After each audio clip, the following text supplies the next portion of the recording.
Hi, everybody. Welcome to the OnStage Blog Theater Podcast. And we're really excited today. We have a very special interview for you. We have Tim Dolan on the pod talking about his company, Broadway Up Close. We're so excited to learn more about what you do and how you got to where you are. And thank you so much for coming on and talk with us. Thanks for having me. It means the world. Yeah. So this is your first time on the podcast. Why don't you introduce yourself and tell us a little bit about what Broadway Up Close does and how you got inspired to start this. For sure. My name is Tim Dolan. My company is Broadway Up Close. We do tours of the theater district. We create one-of-a-kind gifts, and we do unique workshops. And so it's a three-part thing that all adds up to Broadway experiences, a different way to look at Broadway or to interact with Broadway. With our tours, we say you're interacting with Broadway on a sidewalk with history and fun facts. When you go to our gift shop or you buy a gift from us, it's a tangible Broadway experience in your hand. And then our classes are a human experience, the human side of doing 8 shows a week with craftsmen and artists who are all devoting their life to Broadway. And a labor of love. It drives me insane and makes me and fulfills my artistic cup every single day. And I think is owning your own business. I think it's the yin and yang of it all. I think we can all relate to that. That sounds right. Yeah. The hustle never stops. It never stops. Thank God I love the hustle. But yeah, I like doing a million different things. And so it's perfect for me. Yeah. So how did you get the idea to do this? Like, how did it all happen? Yeah, as actors, we have a lot of time. If you're not on a show, you're auditioning, you're preparing for auditions, but then you have downtime. If you're in a show and it's not a crazy vocally or physically demanding show, you have your afternoons if you're not doing a matinee. And so my parents call this time unstable, and I call it flexible. And so 14 years ago, I said, well, I have this time. I don't want to just put myself in this lane of just singing and dancing. So I was like, maybe I'll create a tour of the theater district and we'll stand on a sidewalk and I'll tell some stories. And maybe there's a germ or a seed of an idea there. So I started, like any person who doesn't know what they're doing, I just started with a huge spreadsheet. At the time was 40 Broadway theaters. The Hudson hadn't reopened. And I thought, we'll just do a tour of all of them. And so the first time I ever did it, it was 7 hours long. My friend was my guinea pig, was like, it's good. I just think shorter. So thankfully, we've shortened it now into a series of different tours. But yeah, I started big. I started ambitious. And we started kind of wide lens, talking about everything, whether it's ghost stories or fun facts or architecture or how shows are built or the money side of it, the humans, the shows, really everything that goes into the word Broadway. And so we started wide and then have been just narrowing down my niche for 14 years. So did you grow up being in musical theater, loving musical theater? Was something you... Yeah, I didn't realize really musical theater existed until 8th grade. The first show I did, I was in middle school. I did a production of South Pacific at the local high school. Nice. And I was like, what is this? You sing, you dance, and like people wash their hair on stage while they sing. Yeah. This is crazy. And so that was kind of my gateway drug with South Pacific, which feels, I don't know, wasn't Mean Girls or Legally Blonde. Ain't nothing like a dame, right? Nothing like a dame, nothing like a musical about racism in 8th grade to really just fire you up for a life in the theater. And so I loved it. I fell in love. By the time I got to high school, I had a voice teacher who was an opera singer. So he didn't really know a lot about musicals. He had studied at Juilliard, but he knew a lot about New York City and big voices. And so I started working with him. And then, I think it was 10th grade. Someone said, if you get good enough at this, someone will pay you to do it. And so then I realized people went to school for this and created a life of this. And so my grandma was the one who started it. My grandma was the one who kind of got me interested in it all, which led to South Pacific. And so I thank her for all of that. May she rest in peace. Yeah. And so it just kind of started from there. I moved to New York City 10 days after high school and hit the ground running. I love hearing that because my grandma was also the one that inspired me to start attending theater and get a love for theater. I'm not talented performance wise, but loving theater. She got me the best of Andrew Lloyd Webber cassette tape Let's That go. was the first, that was my introduction to musical theater. And then, which I loved and adored. And then she took me to see Phantom in San Francisco when I was probably like 9, 10, something like that. Never be And the same. that's it. That's all it took. Yeah. Yeah. It's like the perfect gateway drug to it all. Yes. It, yeah, there's something about grandmas. I don't know if they're like older and wiser or they've been around longer or Yes. I don't really know. My grandma always said she couldn't carry a tune in a bucket. And so Yeah. she don't have any affinity for it. I just like it. And so we Yes. would see shows together. We would drive down to Detroit, see the tours come through. We went up to Toronto in sixth grade. I saw Phantom in Toronto. We all had our Uh, Phantom introductions yeah. early. And Yes. yeah, something about grandmas and something about Phantom. Mhm. I don't know. There's probably something to unpack there in therapy, Yeah. but yeah, My grandma loved anything with like tap dancing yeah, or anything like that. And she loved the Rockettes. They were yeah. like her favorite thing in the whole world. And so one year when I was in high school, we my cousin and I we convinced her to take us to on a trip to New York because we're like, Grandma, we could go see the Rockettes for it was a Christmas trip. We could see the spectacular. It'll be amazing. And it was amazing. And we saw we saw the Rockettes, of course. We saw Beauty and the Beast, and we saw Music Man. Wow. It was the Rebecca Luker Yeah, and Craig. revival. Yeah, yeah, yeah, Oh, yeah. so amazing. Pretty magical. I saw that on tour when they finally toured it a year Uh, later. So I eventually saw that production, but later in non-union and in a small theater in Michigan. yeah. Yeah, it's we all have these things that you kind of fall in love with, and I don't know. I grew up in Detroit, outside of Detroit, so we had the Radio City Christmas Spectacular sat in Detroit every year. So Oh we always yeah. went to see it. And one time my uncle knew someone who had money or something and was associated with it and was like, "Do you want to go backstage after?" And I was like, "Well, I don't, what do you mean? What do you mean? What do you mean?" And I'll never forget walking through that stage door and all of the boxes from Rag Dolls lined up along the wall. And I just thought, oh, it's all so cramped and glorious. Yeah. And the dancers were learning their stuff between shows and going through some stuff. And I just thought, this is crazy. I want to be part of this. Yeah. And it's pretty, these magical experiences that, I haven't thought about that imagery in probably 25 years, but it's all just there, Yeah. plant, our little theater kid magic from young age to adult. It doesn't really go away. No, you get the bug and that's it. You're Yeah. done. You're done for. Yeah. So have you always been interested in like the history of musical theater in Broadway, or was that something that you kind of You, learned to you would love? think I would have, right? You would have thought I'm a huge history buff growing up. I started an entire Uh-huh. company and I go in deep and I'm always doing research. But no, I love musicals. I had a mildly photographic memory. I could remember like if I saw a show 42nd Street on tour in Detroit, I could just look at the page of headshots, instantly memorize it. And then if we saw another show come through years later, I could say, oh, we saw that person in the ensemble of that show. So I always had a good memory for it. But as far as like the buildings themselves, which is where I spend most of my interest now, no, I mean, I when I first moved here, I saw shows, but I wasn't paying attention to where I was seeing the show, Uh-huh. which I think most people don't. You're there to see the show, Sure. you're there to see the theater.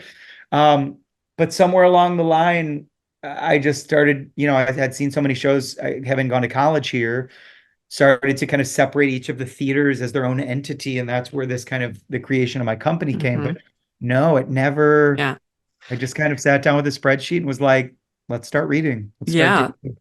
So how do you do your research for the tours? It What's your is kind of process?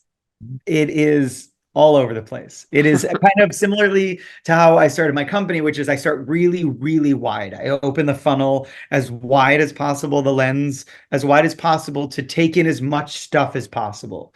And I just read and I look and I go into photo archives and I ask around and I start digging. And right now we're working on a new interior tour that we just sent a contract with Mhm. here in New York City. So I've been in this you say this, and I'm looking at all my stacks of research books that I've been doing all yesterday and today. And I just go down these rabbit holes and I read a whole bunch of stuff and then I start making a lot of notes and I start connecting the dots. And yesterday I was in the photo archives. They've digitized some of the collection of the New York Historical Society.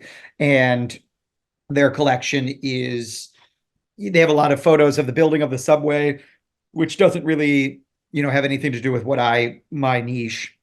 They have all these different things, and I just go down rabbit holes, and I'll type in this, and oh, that didn't come up. Okay, this, that, and you just hours later, I'm just digging through. But yesterday, I come across this photo from 1889 of 42nd Street and 7th, which is where the theater that we're opening these tours is located. It's the new Victory Theater.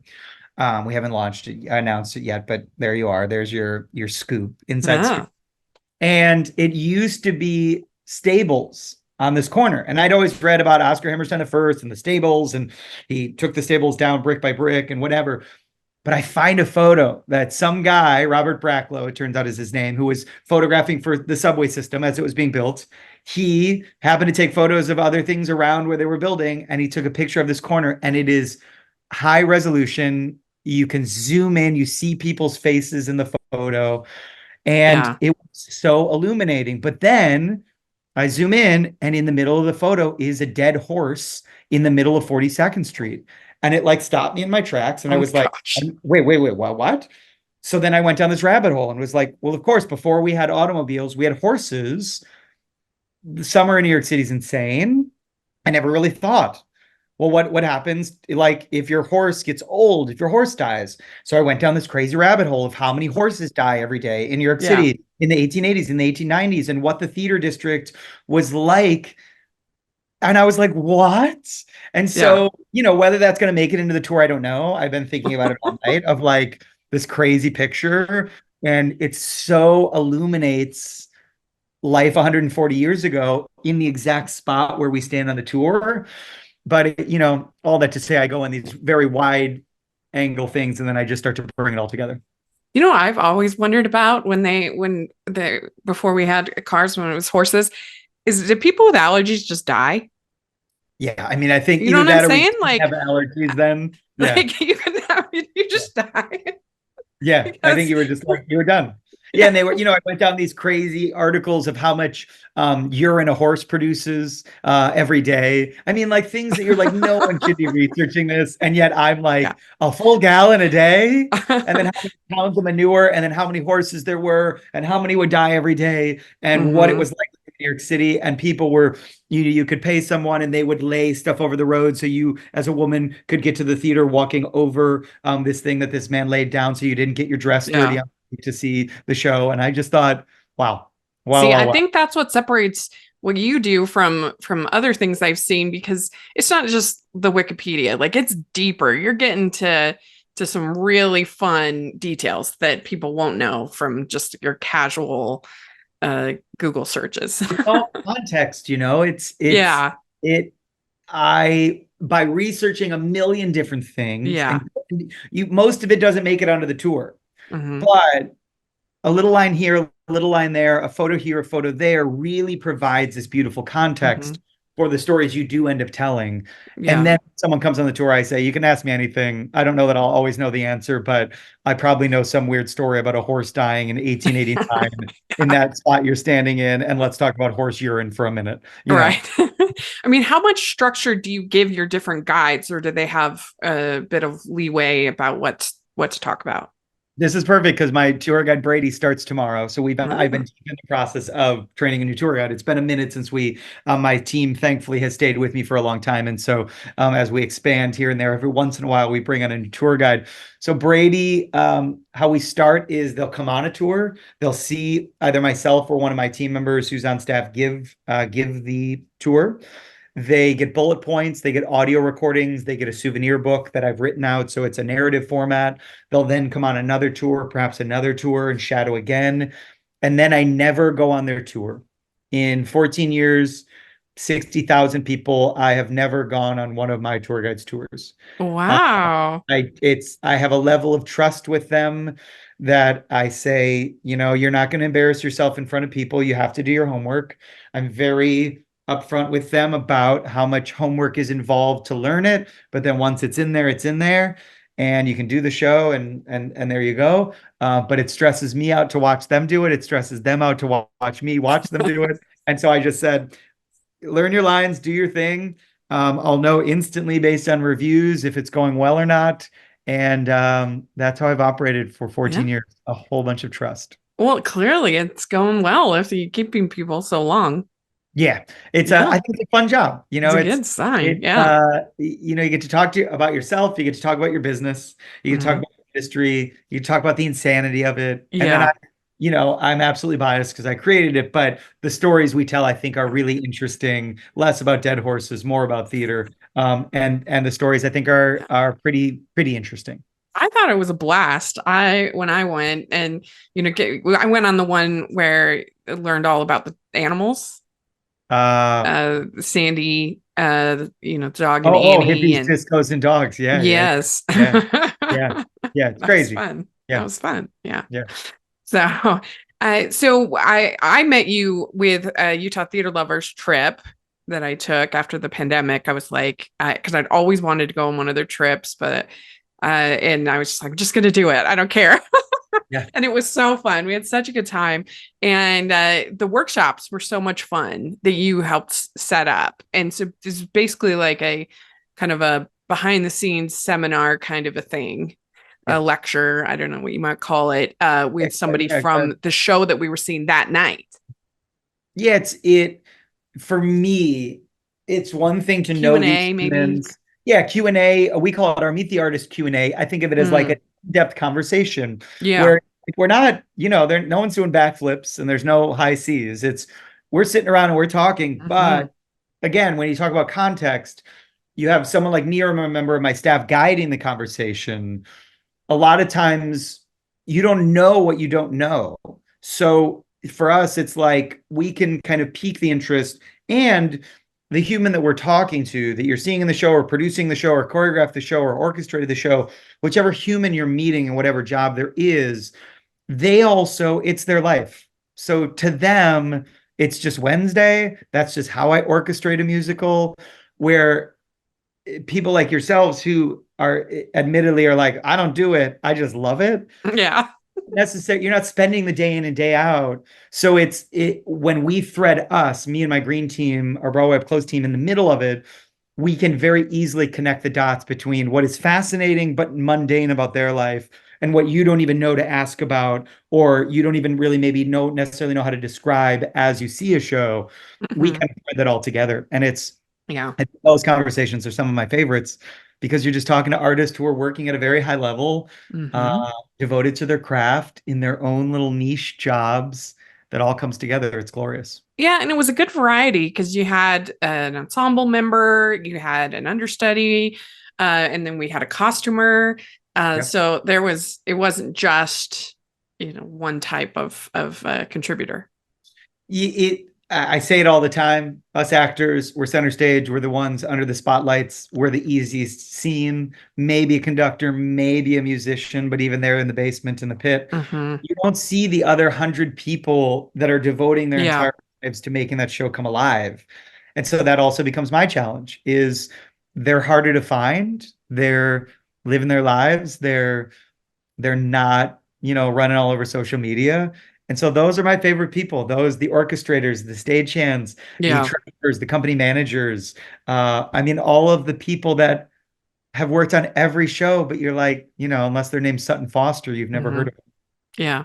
Well, and it was actually kind of perfect because it was actually Dresser for Take Me Out, which seems like an odd choice because they didn't have a lot of clothes in that show. it. That was actually kind of interesting to like hear the sort of the process behind all of that and like what went into to uh to that all those decisions that they made, so I think it was actually a perfect choice Yeah, it's for that show. thank you. Yeah. Uh yeah, Aislinn Smith. I mean, she's a dream. I mean, she is just this He was really great. beautiful, humble human that is, working with these naked men and Take Me Out, and it's just like, yeah, I don't know, it's fine. And you're like, well, what do you mean? What do you mean? I Yeah. have so many questions about what it would be like to dress these naked humans. And she's like, a body's a body, Yeah. and the nuts and Part of the bolts show. of It's part of the it art. Yeah. that's what it is. And so Yeah. it's fascinating insight into the weird minutia, the nuts and Hmm. bolts, the humanity of Yeah. where I think our industry thrives. So how did you get into the whole collectible side of things? You got like the wooden tickets, you've got the other things that you do. How did that all happen? So everyone else is going to say the pandemic is the worst thing that ever happened to them, and I would say that I definitely agree. Yes. But for me, it was a perfect gift of time, Mm-hmm. and I go. I talk fast. I move fast. If I'm not here, if I'm not on the stage, I'm on a sidewalk. If I'm not on a sidewalk, I'm at a gift shop. So we had opened this gift shop that initially was just going to be a kiosk. I eventually convinced the Times Square Alliance right before the pandemic to give me a structure to have a physical footprint in Times Square. I built a Broadway sign that is our logo of my favorite word, 6 feet Mm-hmm. tall. But then we started to do the typical things that a gift shop does: tote bags and t-shirts, things that we didn't do. We designed them and then screen printed somewhere else and then bring them back from Iowa or Idaho or Illinois is where we were screen printing at Mm-hmm. the time. And the pandemic hit, and I thought, I don't know, maybe this is like a moment of time that's going to allow me to take a breath, make a game plan, and instead of doing what everyone is doing successfully and great, making show merchandise, maybe there's a way to do merchandise in the Broadway world that isn't show merchandise, that celebrates our industry and the buildings and theater kids and stagehands and Thank You Five. And so that's where we started. And I created a thing called the Broadway Passport, which is a little stamp book. Every time you see a show, you stamp where you saw. So I got my friend Adam to sketch all of the theaters. And so now the name of the game is just with where we're going with merch is something different, that's unique, that's interesting, that fits in the world of theater, but isn't a Mean Girls t-shirt as much as I love. Mm-hmm. Mm-hmm. And so just something different. And Yeah. collectibles, people like to collect. So we do pins of all the marquees that people collect. We started making ticket stubs that engrave all of your details from a ticket onto a piece of wood. I started giving those to every cast and crew on their first preview, which my staff calls an overcommitment. But what else is new? So we give those to every show. We're just right after I'm done with you, right after I'm done talking with you, I head to my office and we're cutting all Ben Platt. His show Uh, opens next week, so we'll be cutting yeah. all ticket stubs for their first preview, their first performance. And I don't know, I go in a million again. The theme of this Yeah. conversation is going to go in a million different directions. And I eventually land on something. I see if Yeah. anyone likes it, and then we do a whole bunch of that. Yeah. Well, I can relate to that. That's for sure. That's the Yeah. the curse of being a freelancer. Small when you're self-employed, Yes. get ready. Yeah, People that's are it. like, you need to have a life work balance. I'm like, are you kidding me right now? Like, and usually if I have something in my life that's not work, I find a way to make it work. 100%. Yeah. It's like, okay, how can I monetize this? Yeah, that's it. Yeah, and Oh. it's I love it, And that and it's sounds cynical, but it's not. It's just that I love the things that I love. And so I want to like share. that's it. Yeah. Yeah. Yeah. And so it's the Yeah. idea of monetizing the thing you love is the American dream. Yes. Very hard thing to achieve, a hard thing to balance, but Yes. ultimately for me worth it. Yes. Well, I don't know how much with how busy you are, you get to see like the actual shows I on see Broadway. everything. Oh, you see everything? Yeah, Okay. I see So everything. Yeah. what do you think about this current season? It's been so crazy, so busy, So busy, so so crazy, many so shows. all over the map, so many shows, all at the last minute. Uh-huh. To me, it's a really solid season. There Yeah. was so much to see. There's so many different things for everyone. Um, of course, reviews and awards and all of that comes into play. Sure. But if we talk about it separate from all of that, things that fired me up, The Outsiders, I thought was technically, I hadn't really seen it felt like they were all working at a ridiculously high level and it all came cohesively together. I thought the score was one of the best scores that I heard all season. The cast, I think, just really goes for it. So that was Mm. one that really kind of fired me up. Heart of Rock and Roll. Everyone said, "Oh, it's just a Huey Lewis in the News, jukebox musical," and I just think it's so dismissive, and I had such a great time, and it was so fun. And the two leads are like really making something of it, and the dancers Yeah. working their little butts off. And I walked out of that, and I said, that's the most fun I've had in a couple hours, the most Oh traditional man. musical. when I first heard about it, I was like, ugh, I could care less about a Huey Lewis news jukebox musical. But then I read the synopsis, and as a rom com, I'm Yeah, like, and we haven't had we have hardly had any romances on Broadway for a long time. Like I don't know, it was like Dear Evan Hansen and Hamilton like convinced everybody to go in those paths and correct. away from romance, you know. Yeah, And so it was kind of nice this season to have The Notebook, more of yeah, the the emotional romance, and then to have this, which I've heard nothing but good things about, which makes me really yeah. happy.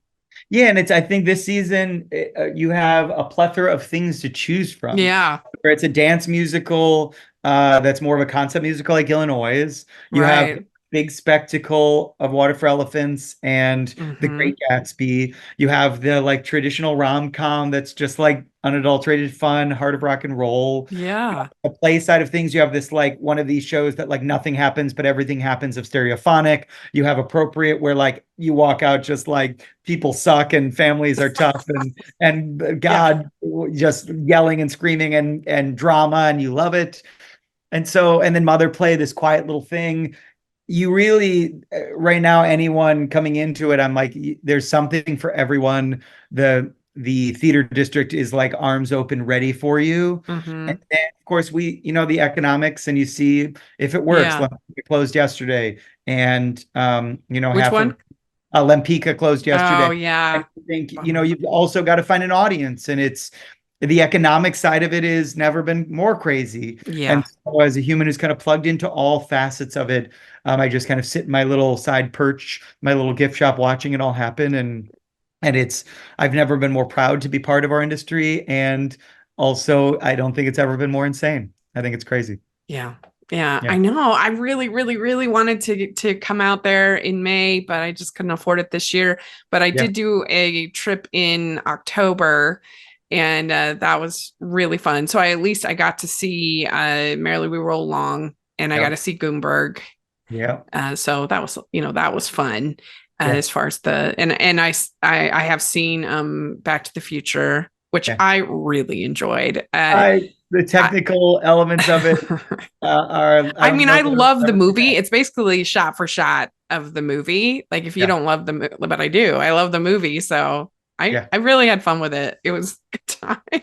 Yeah. It's, I think we're in a world now where everyone wants to kind of side eye jukebox musicals and movie adaptations. And Yeah. I think there is a lot of value in those. I think Hmm.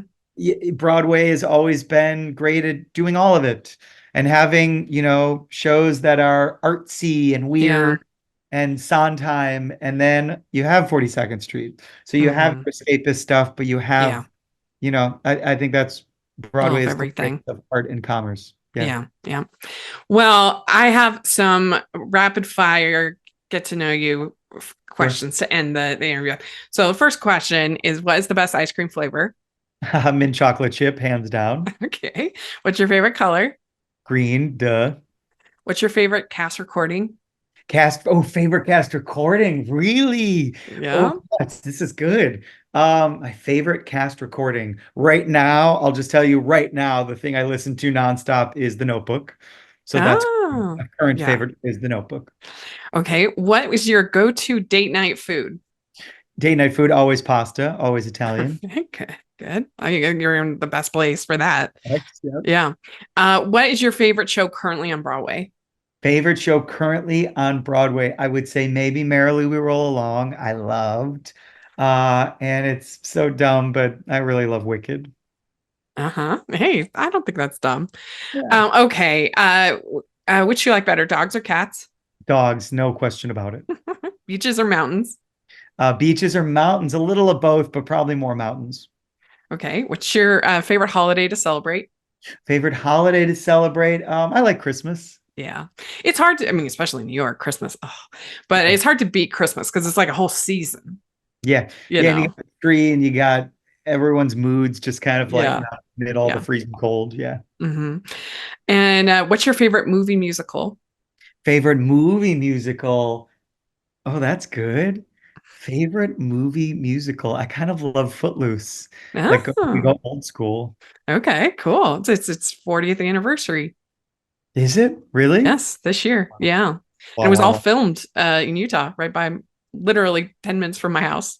Really? Yeah, you can go to the Oh, that's church, you can go to incredible. the Now I've got to get school. to Utah. Yes. Okay, I have some rapid fire what I call verses. Okay. So pick your favorite. Mamma Mia or Jersey Boys? Jersey Boys. Wicked or The Lion King? Wicked. Annie or Matilda? Ooh, Annie. Into the Woods or Company? Into the Woods. Phantom or Joseph? Phantom. Hairspray or Hamilton? Oh gosh, that's unfair. That's unfair. But if push came to shove, I would say Hairspray. Chicago or Cabaret? Cabaret. The Music Man or Annie Get Your Gun? Annie, get your gun. Les Miserables or Sweeney Todd? Sweeney Todd, no Ah, question. there you go. You did it. Go. I That's love good. that. That's good. All Hairspray right. and Hamilton feels like that feels really, Yeah. but here we are. It's a tough. I couldn't think of a good one to combine either of those with. So I was like, well, Yeah, just combine them together. exactly. Perfect. Yeah. So there you go. You did it. You answered all the questions. Thank you. Thank you so much for coming and My talk with us. pleasure. And I really enjoyed the tour that I went on when I went on one. And I hope people check it out. And if they want to learn more about the tours and everything you do, how do they follow you and learn more? Yeah, I'm big on, I love social media. So Instagram, Facebook, TikTok, all of that is at Broadway Up Close. And then our website, broadwayupclose.com or broadwaygiftshop.com goes right to our gift shop. If you're in Times Square, we're currently at 45th Street in Broadway every day, Tuesday to Sunday, and Monday is my day of rest. I mean, I still work on Mondays. Clearly, it's Monday, but we are closed at the gift shop on Mondays. Great. Yeah. Is in the grand tradition of Broadway. Correct. Very good. Well, thanks so much. Really appreciate it. And if y'all listening, if you could like the video, if you could leave your ratings and reviews on iTunes, we sure would appreciate it. And thanks so much. We'll talk to y'all later. Bye.